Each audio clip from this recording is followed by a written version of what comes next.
자, 사랑하는 성도님들, 사도행전을 쓴 누가는 고넬료 가정의 회심과 그리고 성령께서 그 가정에 임하신 사건을 아주 중요하게 다루고 있습니다. 지금까지 복음이 이방 땅에 증거된 것은 일반 성도들에 의해서 전파되었고, 그것도 이방인들이 아니라 그곳에 사는 유대인들에게 전파된 것이었습니다. 하지만 이제 사도를 통하여 이방인들에게 공식적으로 복음이 전파되었고, 그래서 고넬료의 회심은 아주 중요한 의미를 갖게 되었습니다. 이제 베드로는 예루살렘 교회가 어떤 방향으로 나아가야 하는지를 제시합니다. 물론 반대에 부딪히겠지만 이방에 대한 선교가 하나님의 뜻이라는 것을 강하게 증거하고 결국 모두가 그 필요를 깨닫게 될 것입니다. 사실 예루살렘 교회의 초기에는 유대인들 중심으로 아직 선민 의식에 가득 차 있었지요. 그래서 이방인들에게 복음을 전한 베드로를 사람들이 비난하고 있습니다. 2절과 3절을 보면 베드로가 예루살렘에 올라갔을 때에 할례자들이 비난하여, 이 할례자들은 유대인들을 말하겠지요. 이르되 내가 무할례자의 집에 들어가 함께 먹었다 하니, 이제 비난하는 것입니다. 이들이 복음을 영접하기는 했지만 진정한 복음이 가지고 있는 의미를 깨닫지는 못했던 것입니다. 거의 대부분의 유대인들이 그런 상태였죠. 이들에게 베드로는 하나님께서 보이신 환상을 들려주었습니다. 하나님의 환상을 전해 들은 유대인들은 점점 마음을 열고 또 이방인들을 향한 하나님의 복음에 대한 섭리를 알게 되었습니다. 베드로는 자신을 향한 공격과 비난을 하나님의 뜻을 전하는 기회로 삼았습니다. 4절 말씀을 보면 이방인의 집에서, 구체적으로 가죽 제조하는 사람의 집에서 기도하다가 베드로가 본 환상으로부터 고넬료 사건을 아주 자세하게 다시 설명하고 있습니다. 사실 이 내용은 앞장의 그 10장에서 모두 다 다루었던 이야기인데 다시 반복하는 이유가 있습니다. 바로 이것이 하나님께서 하신 일이다 라는 것을 강조하기 위해서입니다. 그래서 베드로는 자신이 하는 말 뒤에 계속해서 하나님께서 하신 일이라는 것을 강조합니다. 오늘 12절을 보면 성령이 내게 명하사 아무 의심 말고 함께 가라 하시매, 이렇게 말하고요. 13절에도 마찬가지입니다. 그가 우리에게 말하기를 천사가 내 집에 서서 말하되, 천사가 나타나서 청하라고 해서 청했다라고 말하는 것입니다. 또 15절을 보면 내가 말을 시작할 때 성령이 그들에게 임하시기를 처음 우리에게 하신 것과 같이 하는지라. 내가 말할 때 성령께서 그들에게 임하시는 것을 봤다. 16절에도 마찬가지입니다. 내가 주의 말씀에 요한은 물로 세례를 베풀었으나 너희는 성령으로 세례를 받으리라 하신 것이 생각났노라. 예수님께서 사도들에게 하신 말씀 중에 그때에 성령으로 세례를 받으리라 라는 말씀이 생각났다는 것입니다. 이렇게 계속해서 베드로는 누가 이런 사건을 일으켰는지를 말하면서 자신의 확신이 하나님께로부터 온 것이다 라는 것을 지금 계속해서 강조하면서 알리고 있습니다.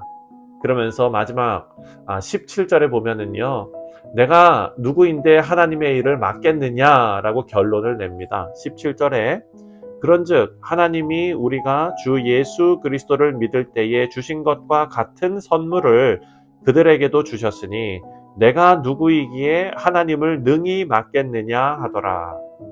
베드로는 최대한 객관적으로 사실을 전하려고 합니다. 자신이 경험한 일, 다시 말해서 사도들과 성도들 앞에서 간증을 하는데 전해야 할 내용을 과장하거나 부풀리지 않고 있습니다. 사실만 아주 담담하게 소개를 했습니다. 우리가 은혜를 받은 것이 크면은요, 그것을 간증할 때 크게 부풀리는 경향이 있습니다. 우리가 복음을 신뢰하는 이유는 복음이 부풀려지거나 과장된 것이 아니라 증거로서 진리가 전해지기 때문입니다.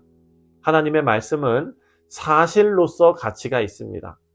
하나님의 말씀을 들은 사람들이 감정과 체험적인 느낌으로 복음의 가치가 매겨지는 것이 아닙니다. 복음은 있는 사실 그대로 능력이 있습니다. 그렇다고 우리가 체험한 것을 무시하면 안 됩니다. 기독교의 지식은요, 사랑하는 성도님들, 체험을 통해서 온전해지기 때문입니다. 그래서 베드로가 16절에 한 말이 너무나 중요한 말입니다. 16절에 내가 주의 말씀에 요한은 물로 세례를 베풀었으나 너희는 성령으로 세례를 받으리라 하신 것이 생각났노라. 사도행전 1장에서 예수님께서는 제자들에게 예루살렘 떠나지 말라고 하셨습니다. 그리고 아버지께서 약속하신 것을 기다리라 라고 말씀하시면서 몇 날이 못 되어서 성령으로 세례를 받을 것을 약속하셨지요. 베드로는 예루살렘 다락방에 임했던 성령 강림을 설명하면서 말씀을 증거할 때 요엘 선지자의 예언을 인용했습니다. 여러분 기억나시죠? 하나님께서 내가 내 영을 만민에게 부어주리라고 하신 말씀, 그 말씀을 기억한 것입니다. 베드로는요, 요엘 선지자의 예언에 나오는 이 만민이 이방인을 포함한다라는 것을 실제 고넬료의 사건을 통해서 체험하면서 깨닫게 되었다라고 말하는 것입니다. 그냥 들어서만 아는 것이 아니라 하나님께서 직접적으로 역사하시는 이 복음의 능력이 증거되는 이 사건을 보면서 체험하면서 깨닫게 되었다는 그런 말입니다.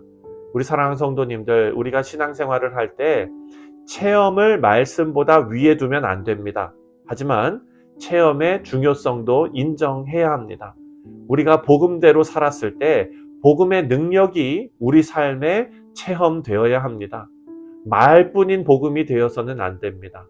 성령님을 의지하면서 우리의 삶을 살아갈 때 성령의 능력이 우리의 삶에 나타나고 체험되어야 한다라는 말씀입니다. 이것이 말씀으로 사는 자에게 나타나는 하나님의 간섭일 것입니다. 우리는 늘 하나님께서 간섭해 주시고 개입해 주시기를 바라면서 살아야 합니다. 베드로가 17절에 고백한 것처럼 내가 누구이기에 하나님의 능력을 맡겠느냐라고 말한 것처럼 우리도 하나님 앞에 우리의 삶을 굴복시키는 그런 믿음의 백성이 되시기를 바랍니다. 자, 고넬료도 로마의 백부장이었습니다. 하지만 하나님 앞에 엎드리고 또한 하나님께서 보내신 사도 베드로 앞에 엎드리는 겸손한 자세를 가졌습니다. 베드로도 마찬가지입니다. 자신의 고정관념과 그리고 옳다고 믿는 익숙한 자신의 삶의 방식을 하나님의 명령 앞에서 굴복시키고 있습니다. 이것이 하나님 앞에 엎드리는 일입니다. 이것이 바로 참된 성도의 모습일 것입니다.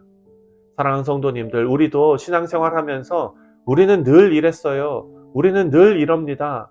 이렇게 우리 속에 가지고 있는 어떤 무너지지 않는 단단하게 굳어있는 그런 고정관념들이 있다면 만약에 그것이 하나님의 뜻과 상관이 없는 그리고 하나님의 뜻을 가리울 수도 있는 일이라면 우리가 말씀을 우리 자신에게 비추어 보아 하나님의 뜻을 거부할 수 없는 하나님의 백성의 모습이 우리 가운데 나타나기를 바랍니다.